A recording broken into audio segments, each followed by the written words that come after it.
I do think it's incredible how strong and how you've been able to cope really. And I put that down to your really early years, childhood experience, but also the relationship that you've got. Tout commença comme n'importe quelle matinée fraîche au palais de Buckingham. Les couloirs polis résonnaient des pas des domestiques, le tintement des tasses de thé et le murmure feutré des briefings du personnel.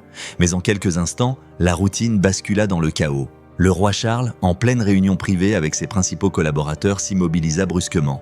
Son visage se vida de ses couleurs, ses paroles s'interrompirent au milieu d'une phrase, puis le silence se fit. Des témoins attestèrent que la chute fut soudaine, l'impact contre le parquet en chaîne si violent que la panique s'empara des couloirs royaux. Le personnel du palais se précipita vers ses assistants, tandis que ces derniers s'empressèrent d'alerter la sécurité. L'horloge de la salle de réunion tournait, mais pour tous les autres, le temps s'était arrêté. En quelques minutes, le monarque du Royaume-Uni fut hissé sur une civière et transporté jusqu'à l'ambulance royale dont les sirènes hurlaient dans l'air londonien. La destination était l'hôpital St Mary, l'établissement même qui avait soigné des générations de membres de la famille royale. Mais cette fois, un autre enjeu était en jeu, la santé du roi était déjà fragile, et l'incertitude planait désormais comme un nuage noir sur la monarchie elle-même. En quelques heures, BBC News et Reuters ont interrompu leurs programmes habituels avec des informations de dernière minute. Partout au pays des écrans, on clignotait le roi Charles hospitalisé après un malaise soudain. Des foules se sont rassemblées aux portes, les caméras ont tourné et les réseaux sociaux ont été submergés de questions. Que s'était-il passé ? Quelle était la gravité de la situation et inévitablement qui prendrait les choses en main si la santé du roi se détériorait ? Le prince William, apprenant la nouvelle de Windsor, partit aussitôt pour l'hôpital. À ses côtés se tenait la princesse Kate, l'air tendu mais maître de lui, tandis que leur convoi naviguait dans la circulation londonienne dense. La princesse Anne, toujours stoïque et fiable, suivait de près. Pour la première fois depuis son couronnement, la famille royale se déplaçait non pas en symbole de stabilité, mais en parent soucieux de défier le temps et le protocole.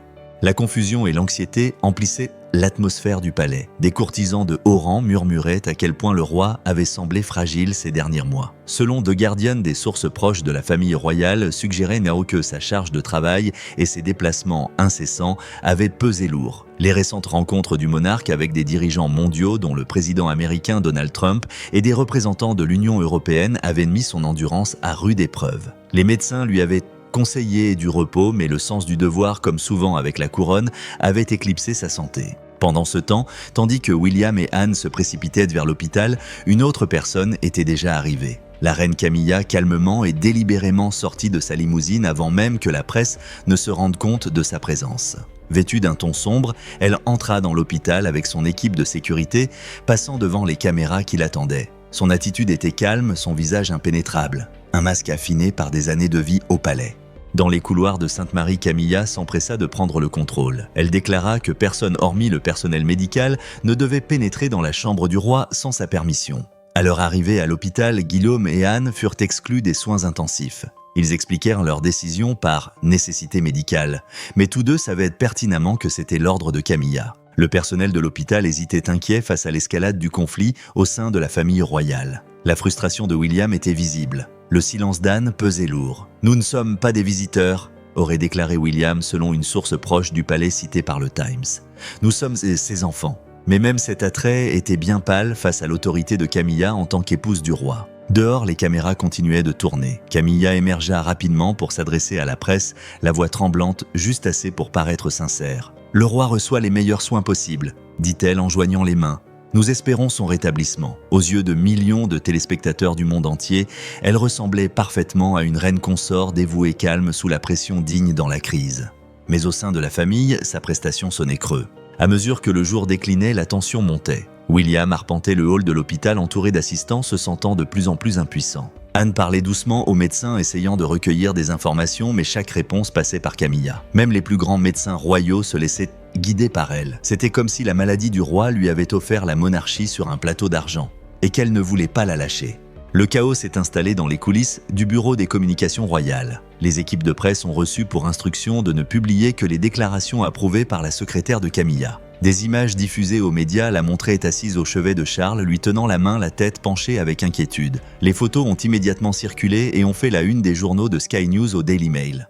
Mais les proches de la famille pressentaient quelque chose de plus sombre, une lutte pour le pouvoir déguisée en inquiétude. Pour Guillaume, le malaise s'intensifia. La monarchie avait survécu aux guerres, aux divorces et aux scandales, mais que se passerait-il si la prochaine menace venait de l'intérieur ?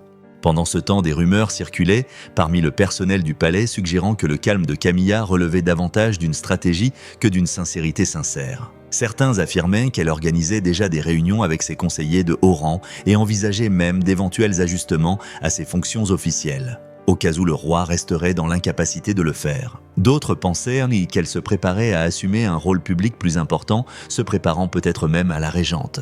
Pendant des décennies, les observateurs de la famille royale avaient dépeint Camilla comme une survivante, une femme qui avait enduré le mépris public et les tourments privés pour être aux côtés de l'homme qu'elle aimait. Mais dans cet hôpital, elle ressemblait moins à une survivante qu'à une stratège. Et tandis que la nuit tombait sur Londres, le prince William commença à se demander s'agissait-il vraiment d'une crise familiale ou du premier pas vers quelque chose de bien plus dangereux.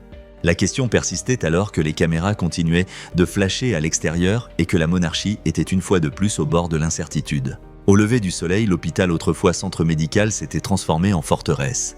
Des cordons de police bloquaient les entrées des équipes de sécurité royale, bordaient les couloirs et le doux bourdonnement des respirateurs se mêlait au bavardage étouffé du personnel anxieux. À l'intérieur, une présence dominait les autres, la reine Camilla. Son arrivée avait bouleversé la hiérarchie du bâtiment. Les médecins étaient guidés par elle, les courtisans la tenaient pour responsable et même le directeur de l'hôpital devait obtenir son accord avant de s'adresser à la presse. Pendant ce temps, William et Anne étaient pris au piège d'une étrange incertitude. Héritiers du trône, ils étaient impuissants. Le service de presse du palais, désormais dirigé par l'équipe de Camilla, publiait un flot constant de nouvelles soignées, chacune la présentant comme la protectrice aimante au chevet du roi. Sa Majesté reste déterminée à assurer le rétablissement complet du roi, pouvait-on lire dans un communiqué. Étonnamment, le reste de la famille royale n'était pas mentionné. En 24 heures, les médias internationaux se sont emparés du changement. Les commentateurs de la BBC ont noté que la visibilité de Camilla avait considérablement augmenté depuis l'hospitalisation de Charles. Le Guardian l'a décrite comme une « forte tour ». Même le Daily Mail, autrefois critique envers son ascension, la qualifiait désormais de « cœur inébranlable de la monarchie ». C'était un chef-d'œuvre de relations publiques et William le savait. À huis clos, l'ambiance était bien moins cordiale. Lorsque l'héritier du trône demanda à rencontrer le médecin-chef, on lui répondit poliment que Sa Majesté la reine consort était déjà informée et qu'elle communiquerait des informations si nécessaire. Selon des sources internes citées plus tard par le Télégraphe, cette expression « si nécessaire » devint un code au sein du palais pour signifier être mise à l'écart. Chaque décision passait désormais par Camilla. La princesse Anne, qui avait longtemps été l'homme de main silencieux de la famille, la confrontait directement. Les témoins se souviennent d'un échange bref et froid. « C'est notre père », a déclaré Anne, « et cette famille n'est pas à toi ». La réponse de Camilla fut calme, presque glaciale. « Le roi m'a confié son bien-être, c'est donc ma responsabilité. »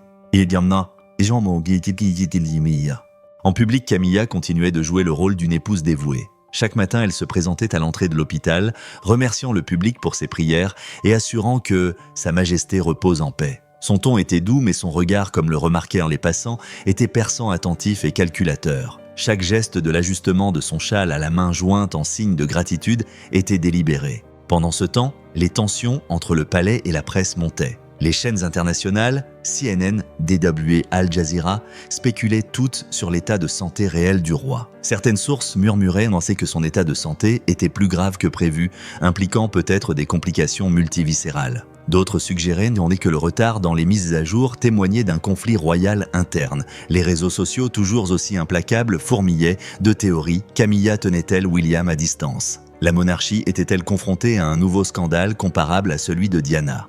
En coulisses, le cabinet du Premier ministre Rishi Sunak a discrètement suivi la situation. Le protocole gouvernemental exigeait des précisions sur la succession royale, surtout si l'état de santé du roi ne s'améliorait pas. Selon Reuters, Downing Street aurait sollicité en privé des points de presse quotidiens du palais, mais ceux-ci auraient également été transmis par l'équipe de communication de Camilla. La reine consort s'employait à se forger une image et elle y parvint avec brio. Toutes les photos publiées la montraient, montant la garde aux côtés de Charles, son expression oscillant entre chagrin et autorité. Le public voyait une femme défendant son époux avec force. Ce qu'il ne voyait pas, ce sont les réunions privées qu'elle tenait dans une petite salle de conférence près de l'unité de soins intensifs.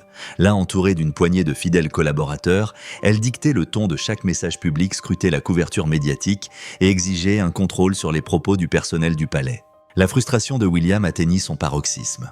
Elle transforme l'hôpital en salle du trône, déclara-t-il à un assistant selon des informations divulguées ultérieurement au Times. Ces propos reflétaient ce que beaucoup à Buckingham soupçonnaient déjà Camilla consolidait son pouvoir plus vite qu'on ne l'aurait imaginé. Même le personnel hospitalier commençait à ressentir la tension. Une infirmière confia à un journaliste sous couvert d'anonymat que l'atmosphère semblait politique. Chaque mouvement, chaque appel téléphonique semblait recevoir l'approbation de Camilla. Dès que William ou Anne apparaissaient dans le couloir, les conversations s'interrompaient brusquement. C'était comme si la maladie du roi était devenue un échiquier, dit l'infirmière, et chacun en était une pièce. Pour Camilla, ce fut un moment de vérité. Pendant des années, elle avait été éclipsée. D'abord par le mépris public, puis par le souvenir accablant de la princesse Diana, et plus tard par l'impression qu'elle n'était qu'une simple compagne du roi et non son égale. Maintenant que Charles était frappé d'incapacité, elle était sous les projecteurs, et elle était déterminée à ne pas y renoncer. Les observateurs y ont vu des échos de la politique du palais d'autrefois. Le commandement de la reine Mary pendant la maladie de George Plant, l'influence de la reine Élisabeth II sur la formation de l'image publique en temps de guerre. Mais les méthodes de Camilla étaient plus modernes. Ses conseillers utilisaient des données en temps réel issues de l'analyse des médias et adaptaient leurs communiqués de presse à l'opinion publique. À une époque où la perception pouvait primer sur la vérité, elle a remporté la bataille des cœurs et des gros titres. Pourtant, tout le monde n'était pas convaincu. Partout en Europe, des journaux comme Le Monde et Der Spiegel publièrent des éditoriaux sceptiques soulignant que la soudaine ascension de Camilla semblait malvenue. Même des médias américains comme le Washington Post se demandèrent si la gestion de crise de la monarchie n'était pas devenue trop théâtrale. Conscients des doutes grandissants à l'étranger, Guillaume et Anne commencèrent à se rencontrer en privé souvent tard le soir dans des salles sécurisées du palais loin des regards indiscrets. Ils parlaient non pas comme des frères et sœurs, mais comme des stratèges inquiets que la maladie de leur père n'ait ouvert une porte qui pourrait ne plus jamais se refermer. Si elle tient désormais les rênes, avertit Anne, elle tient les rênes de l'avenir de la couronne. À l'extérieur de l'hôpital, le monde regardait ignorant que la bataille pour la monarchie britannique ne se déroulait plus au Parlement ou en public, mais dans des couloirs silencieux à huis clos entre une belle-mère défendant ses droits et un fils luttant pour protéger son droit de naissance. Le moniteur de fréquence cardiaque du roi émettait un léger bip en arrière-plan, ignorant qu'à chaque battement de cœur, le royaume qu'il dirigeait se rapprochait d'une nouvelle tempête. Les jours passèrent et l'hôpital se transforma en un microcosme de la politique royale des couloirs froids, résonnant de tension, chaque silence imprégné de secret. Pour le public, c'était une histoire de dévouement et d'endurance. Pour ceux qui étaient à l'intérieur, c'était une partie d'échecs et Camilla avait le dessus. Son masque de calme soigneusement entretenu pour les caméras dissimulait le calcul derrière son regard. Mais cette façade allait bientôt se fissurer.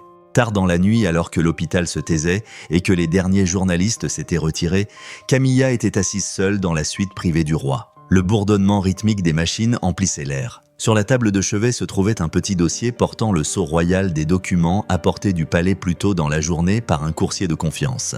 L'infirmière qui le lui avait apporté supposait qu'il s'agissait de documents de routine. Ce n'était pas le cas. La curiosité ou peut-être la peur la poussa à l'ouvrir. À l'intérieur se trouvaient donc les notes personnelles et les documents juridiques de Charles, une version mise à jour de sa charte et un protocole d'accord confidentiel. Ces mots, bien que formels, la touchèrent profondément. Dans un langage clair et précis, le roi avait indiqué qu'à sa mort ou en cas d'empêchement définitif, le prince de Galles William assumerait l'entière gestion des domaines royaux, des droits cérémoniels et des privilèges de patronage. Le nom de Camilla n'y apparut que brièvement, reine consort, et non comme magistrate régnante ou régente. Ses doigts tremblaient en tournant les pages. Chaque ligne confirmait ce qu'elle craignait depuis longtemps, son règne prendrait fin dès que Charles rendrait le dernier soupir. Plus d'autorité, plus de régence, plus de couronne au-delà des ornements. Son image dans la presse brillait peut-être, mais sa place dans l'histoire était inscrite à l'encre qui pâlissait.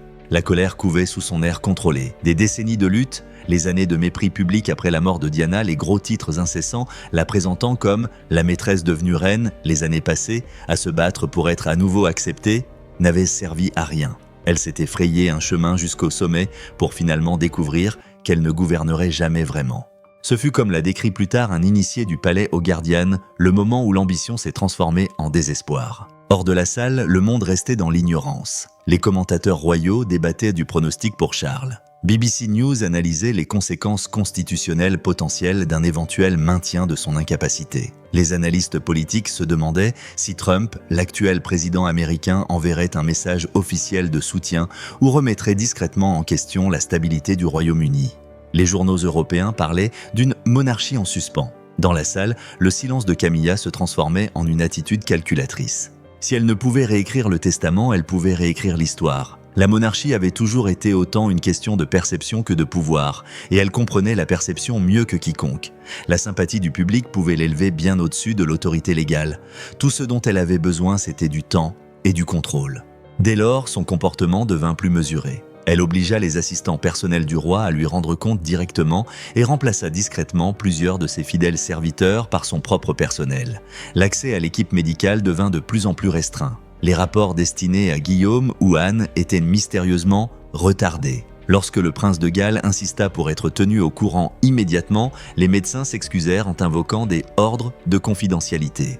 Selon le Télégraphe même, les hauts fonctionnaires du palais furent stupéfaits par la rapidité avec laquelle elle consolida son pouvoir. En 72 heures, elle agissait non seulement comme représentante du roi, mais dirigeait de fait la famille royale. Sa nouvelle domination s'étendait au-delà de l'hôpital. Au palais de Buckingham, ses assistants étaient chargés de préparer les communications sous son approbation. Elle ordonna de subtils changements aux documents de presse affichant bien en évidence son titre, Sa Majesté la Reine, tout en remplaçant les références au roi par « la convalescence continue de Sa Majesté ». Il s'agissait d'un ajustement psychologique, d'un recentrage subtil de l'attention du monarque sur son épouse. Pendant ce temps, la patience de Williams commençait à s'amenuiser. Il sentait que quelque chose clochait, mais il n'avait aucune preuve. Des appels téléphoniques nocturnes au palais révélèrent des incohérences. Le personnel, qui lui rendait autrefois des comptes, directement hésitait désormais, invoquant des ordres d'en haut. Anne l'exhorta à la retenue, lui rappelant qu'une confrontation publique détruirait l'image déjà fragile de la monarchie. Pourtant, tous deux savaient que le silence avait un prix. À ce moment-là, les médias extérieurs ont commencé à s'agiter comme des vautours. Le Times a signalé d'étranges incohérences dans les déclarations du palais. DW News s'est demandé si certaines factions au sein de la famille royale ne cherchaient pas à influencer le récit de la succession. Même Al Jazeera a diffusé un reportage suggérant un fossé grandissant derrière les murs du palais. Pourtant, Camilla semblait intouchable. Elle menait chaque interview avec grâce, parlait de la force de son mari et rayonnait d'unité. Une performance si précise que même les journalistes chevronnés n'y trouvaient aucune faille. Mais en coulisses, quelque chose de plus sombre se tramait. Un soir, une infirmière dévouée entra dans la salle pour vérifier les signes vitaux du roi et trouva Camilla allongée immobile à ses côtés, l'expression indéchiffrable. Sur le moniteur, le rythme cardiaque de Charles était régulier, fragile mais stable. L'infirmière se souviendrait plus tard d'un détail glaçant, le regard de la reine consort était fixé non pas sur son mari, mais sur le respirateur à côté de lui. Ce soir-là, William arriva à l'improviste à l'hôpital espérant un moment d'intimité avec son père. Mais Camilla l'intercepta à la sortie du service. « Pas ce soir », dit-elle d'un ton doux mais ferme. « Il a besoin de repos. » L'infirmière se souvint que son regard était calme, trop calme. Ce qu'aucun d'eux ne réalisait, c'est que la frontière entre dévotion et domination s'était déjà estompée. La motivation de Camilla n'était plus l'amour ou la loyauté, c'était la survie. Et pour elle, survie signifiait contrôle. Durant ces nuits, elle commença à tenir un journal intime, des notes écrites d'une écriture acérée et sinueuse. « Il me sous-estime », pouvait-on lire dans une entrée selon un assistant qui retrouva plus tard des fragments du carnet. « Si je dois protéger la couronne, je ferai tout ce qu'il faudra. » Inconscient de la tempête qui l'entourait, le roi Charles était entre la vie et la mort, son corps fragile, sa monarchie chancelante. Et pour la première fois depuis des décennies, la Grande-Bretagne était confrontée à la perspective que la plus grande menace pour la couronne ne viendrait pas de la politique des scandales ou de l'influence étrangère, mais de la famille royale elle-même. La nuit qui allait définir la famille royale commença dans le calme, trop dans le calme. L'hôpital était sombre, les néons tamisés pour la garde du soir, les journalistes étaient rentrés chez eux et la plupart du personnel du palais s'était réfugié dans ses bureaux provisoires. L'orage qui soufflait à Londres avait soufflé depuis la Tamise et les fenêtres de l'hôpital St. Mary tremblaient sous la pluie froide. Mais entre ces murs stériles, un autre orage se préparait que personne n'avait vu venir. Camilla était de nouveau restée éveillée tard, refusant de quitter le roi. Pour le public, c'était un modèle de dévouement. À l'hôpital, en revanche, cela commença à inquiéter le personnel. Elle ne dormait jamais, raconta plus tard une infirmière au Guardian. Elle restait assise dans ce fauteuil pendant des heures à le fixer. Parfois, elle murmurait. Son insistance à être seule avec le roi après les heures de visite était devenue une habitude et personne n'osait plus la remettre en question. Il était environ minuit lorsque le prince William arriva à l'improviste. Son équipe de sécurité réduite et discrète le suivait dans les couloirs. Il était agité depuis des jours, rongé par la peur grandissante que sa belle-mère lui cache quelque chose. Les mystérieuses nouvelles des médecins, le secret, les étranges incohérences. Tout le rongeait. Ce soir-là, il résolut de voir son père, quels que soient les obstacles. Le couloir menant à la chambre du roi était faiblement éclairé. Le bourdonnement des machines se faisant entendre avant même qu'il n'atteigne la porte. Par la petite fenêtre, il la vit Camilla assise à côté de Charles dans une posture étrangement immobile. La poitrine du roi se soulevait et s'abaissait lentement au rythme du respirateur. Mais ce n'était pas la patiente qui retint l'attention de William, mais son expression. Elle se pencha et parla doucement d'une voix basse et aiguë. Les microphones retirés plus tard du système de surveillance de l'hôpital capteraient des bribes de ses paroles. « Tu ne l'as jamais vu, n'est-ce pas ?» murmura sa voix tremblante d'amertume. « Tu aimais la couronne plus que moi. Et maintenant, c'est à moi de la protéger, ni de toi, ni d'eux. » William se figea. Il se rapprocha de la porte, le cœur battant.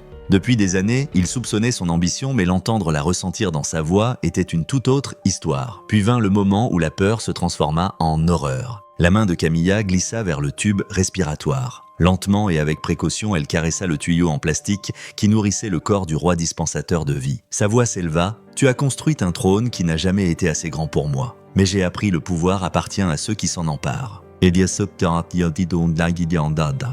Avant qu'il puisse bouger, une alarme stridente retentit. Le rythme respiratoire était perturbé. Les moniteurs hurlèrent tandis que le niveau d'oxygène de Charles chutait. Les médecins coururent dans le couloir, leurs cris résonnant dans la pièce.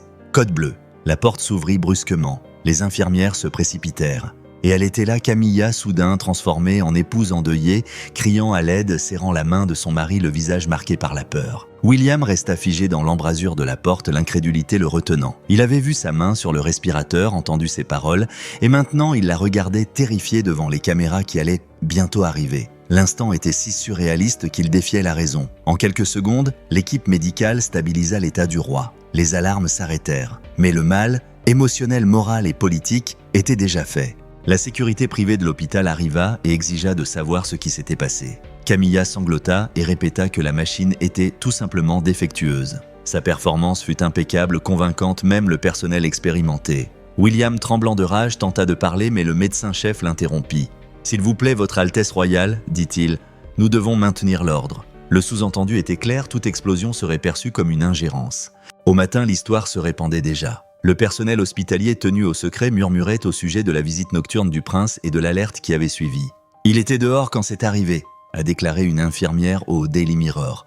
Difficile de ne pas se demander s'il n'y a pas eu un problème entre eux.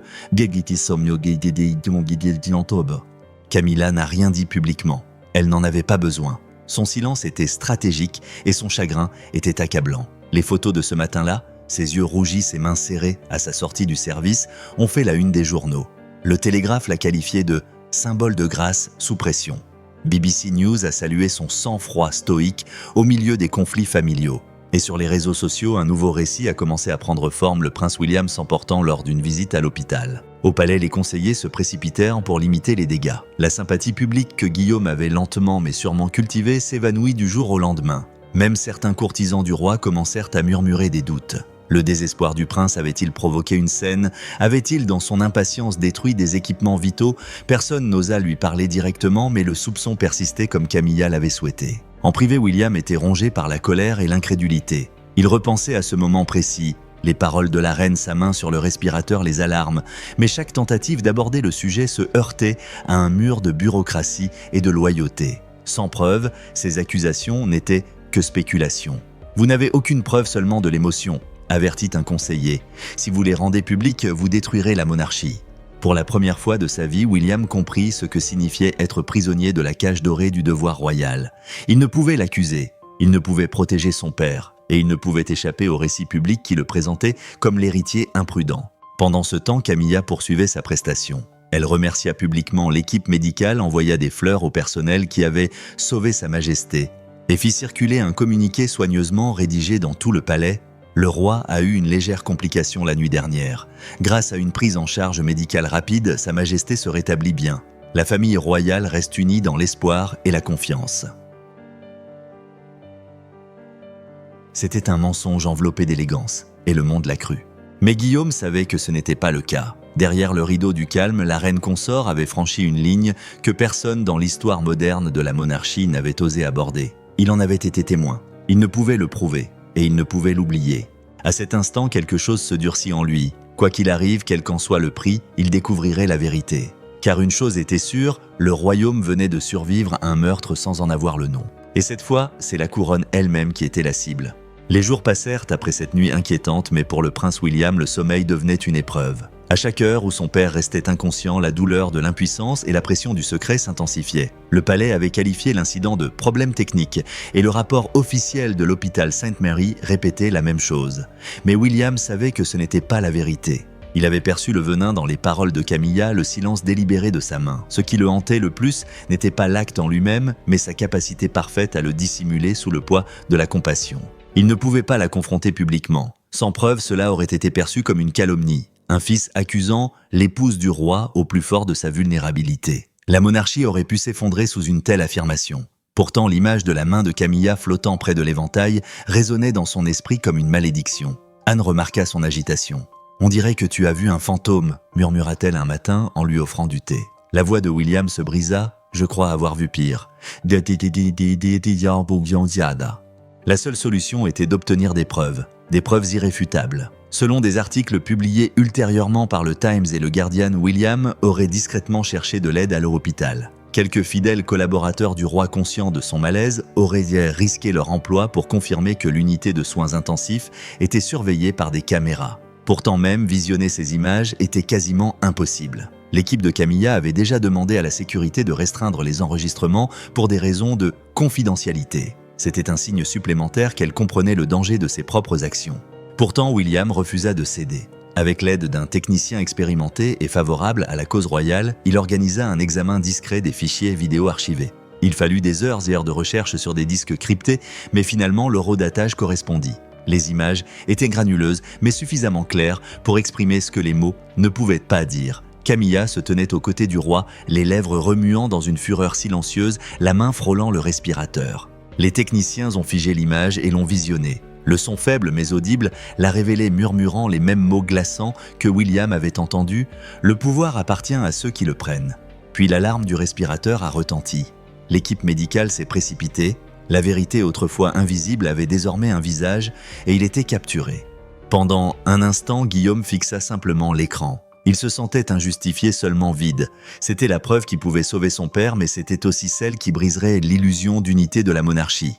Pourtant, il savait ce qu'il fallait faire. « Nous ne pouvons pas cacher cela du roi », dit-il à Anne ce soir-là. « Si nous le cachons, nous devenons ses complices. » Le lendemain matin, Guillaume apporta les images sur un disque sécurisé directement au médecin personnel de son père, puis au roi lui-même. Charles était déjà partiellement conscient, faible, mais alerte. Lorsque Guillaume entra dans la pièce faiblement éclairée, le bip des moniteurs sonna presque accusateur. Il s'assit près du lit et prononça une seule phrase. « Il faut absolument que tu vois ça. » Le roi observa les images en silence. Son visage perdit ses couleurs tandis que la scène se déroulait. L'ombre de sa femme se pencha vers lui, ses lèvres s'enroulèrent autour de mots venimeux, sa main effleura le tube qui le maintenait en vie. Lorsque l'alarme retentit, son corps frêle trembla. Pendant un long moment, personne ne parla. Puis Charles dit doucement « C'est donc vrai ». Ce n'était pas la réaction à laquelle William s'attendait. Il n'y eut ni cri, ni explosion, seulement la douleur profonde et silencieuse d'un homme trahi par son plus proche. « Pendant des années, murmura Charles, j'ai cru qu'elle comprenait que la loyauté est le premier devoir de la couronne. » Il se tourna vers William. « Cela ne doit pas nous détruire, mais cela ne peut rester sans réponse. » S'ensuivit une série d'événements que Reuters décrivit plus tard comme la décision interne la plus décisive prise par un monarque britannique des temps modernes. À huis clos, Charles convoqua un conseil secret composé de conseillers de haut rang, dont des assistants juridiques et l'archevêque de Canterbury. Les images ne furent montrées qu'à une poignée d'hommes. Leur gravité était indéniable, une trahison non seulement morale mais aussi constitutionnelle. Si la reine consort avait eu l'intention de nuire au monarque, cela aurait été un acte assimilable à une trahison. Pourtant, le roi, toujours soucieux de son héritage, refusa de dénoncer publiquement le scandale. « Si nous le déchaînons sur le monde, avertit-il, nous détruirons l'institution bâtie par ma mère. » Il savait qu'une monarchie se nourrit non seulement du sang, mais aussi de la perception. la confiance de millions de personnes qui croyaient en sa dignité. Pour préserver cela, il choisit la maîtrise plutôt que la révélation. Pourtant, justice devait être rendue. En quelques heures, des décrets royaux furent rédigés à la hâte. Le titre royal de Camilla fut suspendu en attente de révision, son accès au roi restreint et son équipe de communication licenciée. Elle fut convoquée en privé à Windsor sous prétexte d'une réunion de famille. Lorsqu'elle entra dans la pièce, le ton était différent de tout ce qu'elle avait entendu auparavant. Charles était assis droit, pâle mais calme. Guillaume se tenait à ses côtés, l'expression indéchiffrable. Le silence était insupportable. Puis le roi prit la parole d'une voix douce et ferme. « J'ai vu ce que vous avez fait. » Le visage de Camilla pâlit. Elle tenta de protester. « Charles, c'était un accident. » Mais le roi l'interrompit d'un geste. Les accidents ne murmurent pas l'ambition aux oreilles des mourants. Il fit un geste vers l'aide de camp qui tenait la rampe. Tout est là, chaque mot, chaque geste. Pour la première fois, Camilla vacilla. Son sang-froid se brisa. Celle qui avait maîtrisé l'art du calme en public trembla, son masque tombant. « Tu ne peux pas me détruire !» siffla-t-elle d'une voix tremblante. « Sans moi, ils se retourneront contre toi. J'ai préservé l'unité de cette famille. »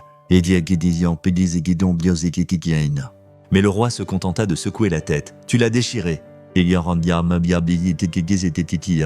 Il signa l'ordonnance sous ses yeux, un décret royal révoquant son statut et ses privilèges. Elle serait suspendue indéfiniment de toute fonction publique et exclue du domaine royal. Le document portait son sceau personnel. Camilla resta immobile, les lèvres entr'ouvertes, mais aucun son ne sortit. C'était fini. Les gardes qui l'avaient autrefois saluée attendaient maintenant pour l'escorter. La porte se referma derrière elle avec un fracas qui résonna dans la pièce. Plus tard, dans la soirée, BBC News annonçait que Sa Majesté la Reine Consort s'était retirée des apparitions publiques pour raison de santé. Le communiqué officiel fut bref, presque stérile. Aucune allusion à la trahison, aucune trace de scandale. Mais au sein du palais, la vérité était connue, et elle ne serait jamais oubliée. Ce soir-là, Guillaume quitta Windsor sous une pluie torrentielle, sans aucun sentiment de triomphe ni de revanche, seulement épuisé. Il avait protégé la monarchie certes, mais à un prix qui ne se mesurerait jamais en couronne ni en titre. Son père avait choisi le silence pour la stabilité, mais tous deux savaient que le silence avait un prix. Et tandis que les appareils photo clignotaient à l'extérieur, la famille royale souriait pour les apparences, une dynastie brisée prétendant que la tempête était terminée même si le tonnerre faisait toujours rage à l'horizon. La chute de Camilla ne fut pas annoncée avec fanfare ni scandale. Elle se déroula discrètement dans le même silence qui enveloppait autrefois son pouvoir. Quelques heures après la signature du décret par le roi Charles, ses titres furent retirés, son personnel renvoyé et ses droits de résidence révoqués. Celle qui dominait autrefois les chambres d'un regard noir marchait désormais seule dans les couloirs de marbre de Windsor, flanquée de gardes qui ne s'inclinaient plus. Dehors, le ciel nocturne londonien était couvert les fenêtres du palais tamisées. Elle ne portait rien d'autre qu'un petit sac à main en cuir. Il n'y avait pas de foule pour la saluer, pas de caméra pour filmer son départ. Un convoi royal discret l'escorta hors de la salle. Derrière elle, les lumières du palais s'éteignaient dans l'obscurité engloutie par le brouillard. Au lever du soleil, la nouvelle fut annoncée dans les termes les plus délicats que le service de presse royal ait pu employer. Sa Majesté la Reine Camilla a choisi de se retirer de ses fonctions royales pour se concentrer sur sa santé et sa vie de famille. Le communiqué fut publié sans signature vaguement attribuée à des sources du palais. Aux yeux du monde, il s'agissait d'une nouvelle retraite, soigneusement orchestrée, polydigne, oubliable. Mais derrière cet euphémisme se cachait la vérité, la Grande-Bretagne venait de vivre l'exil royal le plus silencieux de l'histoire moderne. Une ambiance morose régnait au palais. Le roi Charles, bien que fragile, avait retrouvé suffisamment de force pour retourner brièvement à Buckingham. Ses conseillers le décrivaient comme tourmenté, mais déterminé. Selon Reuters et BBC News, il refusait d'évoquer davantage l'incident. Cette famille survit grâce à sa maîtrise de soi, aurait-il déclaré à un conseiller. Nous ne pouvons pas nous permettre une nouvelle guerre publique. Il avait constaté l'impact d'un scandale incontrôlé dans les années 1990 sur la monarchie, le chaos entourant la mort de Diana, l'effondrement de la confiance du public, et il ne voulait pas que l'histoire se répète sous son règne.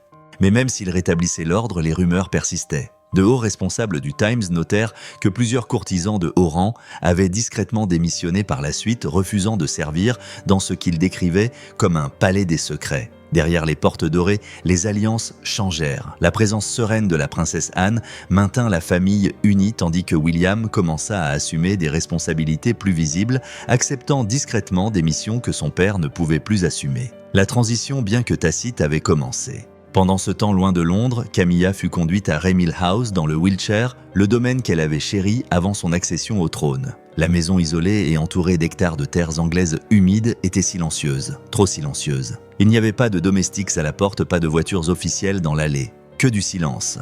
Les voisins remarquaient sa présence mais n'osaient en parler. Un villageois a confié au Guardian: on la voyait marcher dans la pénombre, toujours seule, le regard fixé sur la route comme si elle s'attendait à être suivie.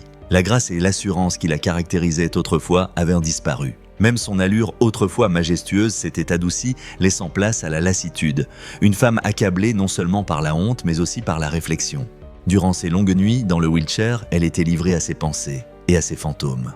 On rapportait qu'elle arpentait les couloirs marmonnant pour elle-même, fixant parfois de vieux portraits de Charles dans les magazines. Elle avait vécu pour la couronne, sacrifié son image publique, pour elle endurer des décennies de critiques, pour la porter avant de la voir disparaître en quelques heures. L'ironie était cruelle, elle avait obtenu tout ce qu'elle désirait pour le perdre à nouveau, alors qu'elle tentait de le conserver pour toujours. La monarchie, comme toujours, commença à se rétablir grâce à des spectacles. Une semaine plus tard, le roi apparut au balcon du palais de Buckingham pour saluer brièvement le public entouré de William et Kate. La foule acclama. Les drapeaux flottèrent, BBC News qualifia cet événement de « symbole du retour à la stabilité royale ». Mais au fond, ceux qui comprenaient la vérité savaient le prix de cette tranquillité. Les réactions internationales ont été mitigées. Le New York Times a qualifié l'événement d'« élégante illusion d'unité ». Dovey a salué la discipline de la monarchie mais a averti que « la couronne britannique repose désormais sur une confiance précaire ». Aux États-Unis, sous l'administration Trump, la Maison-Blanche a émis un message simple. Les États-Unis continuent de soutenir leur allié indéfectible, le Royaume-Uni, dans un climat de confiance et de continuité partagée. Derrière la rhétorique diplomatique, le monde sentait que Londres avait évité de justesse une catastrophe constitutionnelle. Pour Guillaume, les conséquences furent à la fois un soulagement et un malaise. La monarchie avait survécu certes, mais au prix de son silence, non pas en or ni en gloire. Il rendait souvent visite à son père en secret, leurs conversations étaient brèves mais pleines de compréhension. « Nous avons fait ce qu'il fallait », lui dit un jour Charles. Mais les bonnes choses ont souvent un côté sombre. Cette ombre était Camilla. Les mois passèrent et son existence disparut des gros titres. Son nom fut discrètement retiré des documents officiels, ses portraits remplacés et ses œuvres caritatives confiées à d'autres membres de la famille royale. La reine consort, autrefois puissante, était désormais un fantôme effacé sans procédure régulière, oublié sans sépulture. Mais ceux qui la connaissaient le mieux étaient convaincus qu'elle n'accepterait jamais l'obscurité. Camilla était une battante, confia un ancien assistant au télégraphe. Elle est peut-être partie, mais ne la croyez pas morte.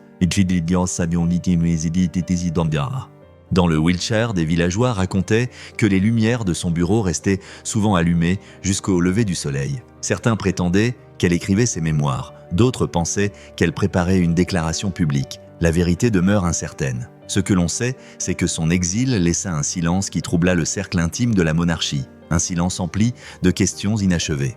On raconte que le roi Charles aurait médité sur son sort lors d'une de ses dernières audiences privées avec ses conseillers. « Le pouvoir », murmura-t-il, ne se prend jamais vraiment.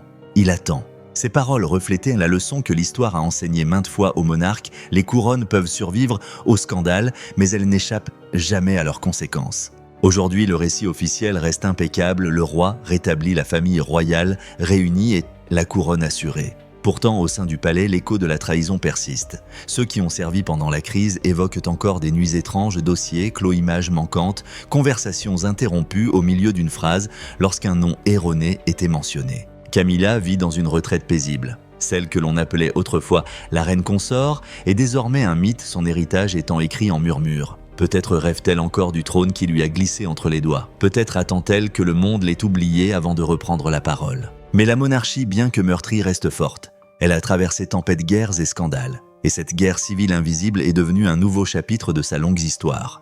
Car comme le montre l'histoire, les rois tombent malades et les reines tombent en disgrâce, mais la couronne perdure, brillante, intouchable et toujours visible.